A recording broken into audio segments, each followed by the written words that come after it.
Hey everybody, John Abdo here, author of Wolves of Croton, the untold story of Milo of Croton, otherwise known as the man who can carry a bull, and many other things about Milo.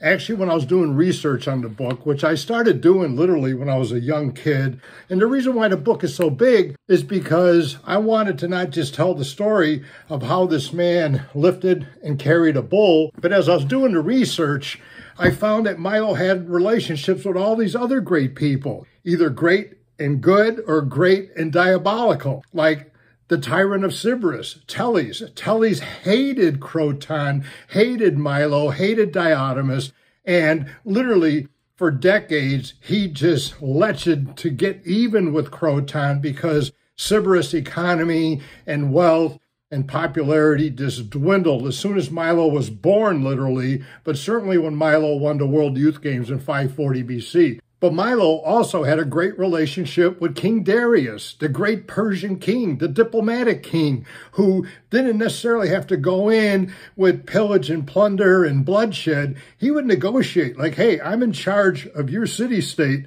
Listen to my orders. I'll let you run your city-state under your rules, under your ideology, with your language or dialects. And King Darius obviously pretty much ruled the world at that point in time with the Persians. So Milo had a great relationship with King Darius. In fact, one historian quotes, referring to King Darius, Milo, the wrestler, stood high with the king.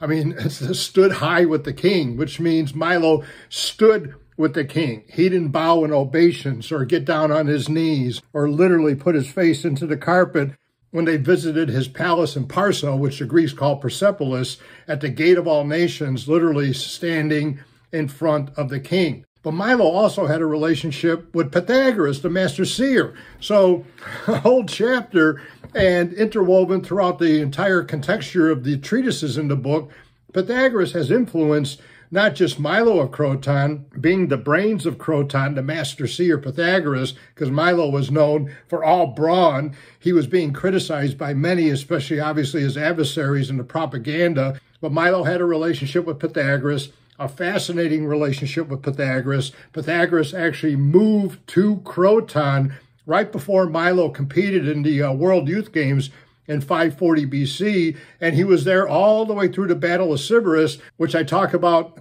in the book, the Battle of Sybaris, which Teles, the tyrant of Sybaris, initiated, and you'll find out how that battle ended up because Milo was the commander for Croton. Also, Caliphon and Democritus were known as great physicians. Historians write about them all the time. The Persians used Caliphon and Democritus as bone setters.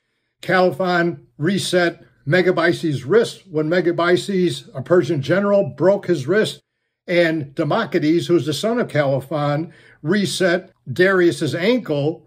After a hunting expedition, he fell out of his chariot, broke his ankle. He called for the Crotonian bone setter, Democritus. He reset his ankle bone, and then all of a sudden, King Darius didn't have to use a staff to walk anymore. And then obviously the gods, Zeus, Apollo, Poseidon, all these Greek gods and mythological figures like Hercules.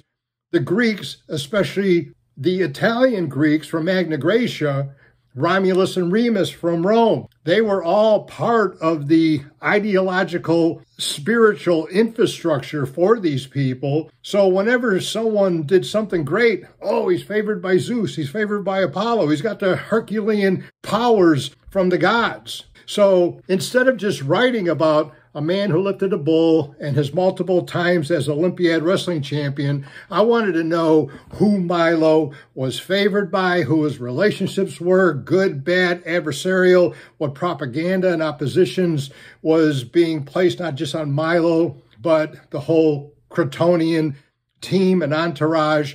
Because when you ruled the Olympiad Games, and wrestling was the #1 sport back then, and it was so since it was founded, that if you have the toughest wrestler in the world champion, not just one, not just two, not just a phenomenal three, Milo won 7 times at Olympiad, and I'll talk about the 7th Olympiad in just a second, but he was revered literally as a second coming of Hercules, definitely a son of Zeus.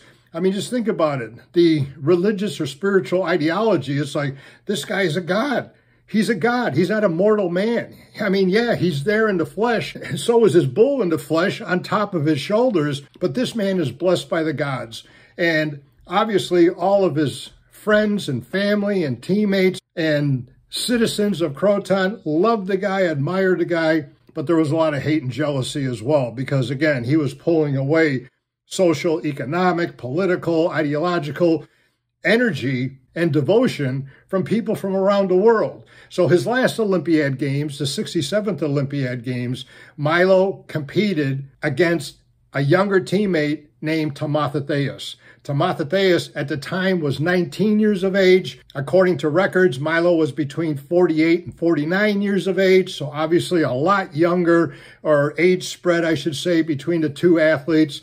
Teles was Milo's teammate for over 12 years. Teles coming into the Placer at 7 years of age, and then by 19, 12 years later, he's wrestling Milo for the sacred crown, the Olympiad crown, which you can see on his head. I'll bring it up a little closer here.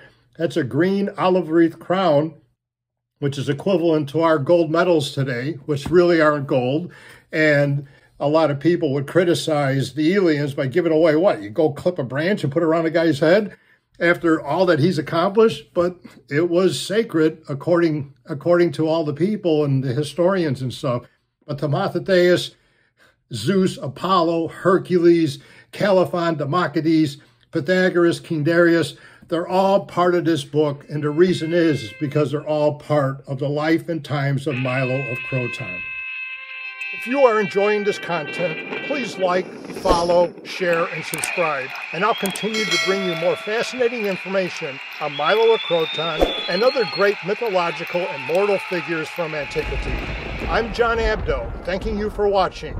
Stay strong and healthy, and perhaps one day, thousands of years from now, people then will be remembering your name as well.